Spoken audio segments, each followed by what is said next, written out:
ان کا ماموں، ان کے گھر آنے والی ان کی پھوپھی اور ان کی خالہ، اس کے استقبال اور اس کی رشتہ داری نبھانے کا جذبہ ان کے اندر نہیں ہے۔ آپ ہمارے گھروں کا جائزہ لیں، ان بچوں کو رشتہ داری سمجھاؤ،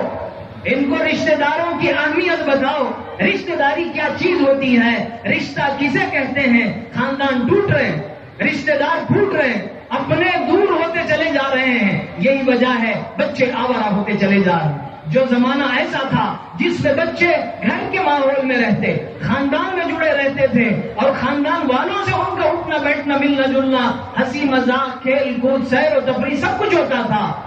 آج یہ بچے غیروں کے حوالے ہو چکے ہیں، آج یہ بچے غیروں کے حوالے ہو چکے ہیں۔ درد اور دکھ کے ساتھ یہ بات کہنی پڑتی ہے، میسور شہر کے ایسے کتنے واقعات ہو چکے ہیں۔ ان کو رشتہ داری سمجھاؤ، ان کو اپنوں کے ساتھ سلوک کرنے کا طریقہ بتاؤ، انشاءاللہ کل یہ شادی ہو کر کسی کے گھر کی بہو بنیں گے، کل ہمارے گھر کا بچہ کسی کے گھر کا داماد بنے گا، رشتوں کو نبھانے والا بنے گا، ان کے اندر جذبے آئیں گے۔ دوسری ازدواجی زندگی کی تربیت کا اصول یہ ہے کہ اپنے بچوں کو بڑوں کا ادب و احترام سکھاؤ،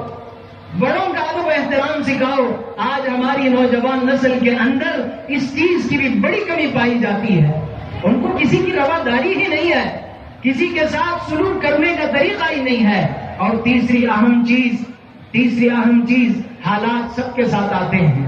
پریشانیاں سب کو ہو سکتی ہیں، آزمائشیں ہر گھر کا ایک حصہ ہیں، اور بلکہ امت مسلمہ کے لیے خصوصی طور پر امت مسلمہ کے ہر فرد کی زندگی کا حصہ ہے۔ ان کو حالات سے نبرد آزما ہونا، حالات میں ہمت کے ساتھ چلنا، حالات کے باوجود صبر و ہمت کے ساتھ استقامت اختیار کرنا، اپنے پیروں پر جمے رہنا، اس کا صبر ان کو سکھایا جائے۔ چھوٹی چھوٹی بات پیش آئی، ذرا سے پیسے کے لیے عزت بیچنے کے لیے تیار، ذرا سی معمولی سے حالات کی وجہ سے خودکشی کرنے کے لیے تیار، ذرا سے حالات زندگی کے اندر پیش آئے، ساس نے بہو کو کچھ کہہ دیا، سسرے نے داماد کو کچھ کہہ دیا، خودکشی کرنے کے لیے تیار ہو گئے۔ خودکشی کیا، ان کے اوپر حملے کر کے ان کی جان لینے کے لیے تیار ہو گئے۔ یہ سب کیا چیزیں ہیں؟ چھوٹی بات آپ برداشت نہیں کر سکتے، سامنے والے کے دو کلمے اور جملے سن نہیں سکتے، اور سامنے والے کی کسی نصیحت کو قبول نہیں کر سکتے، تو پھر زندگی کیسے گزارو؟ صبر،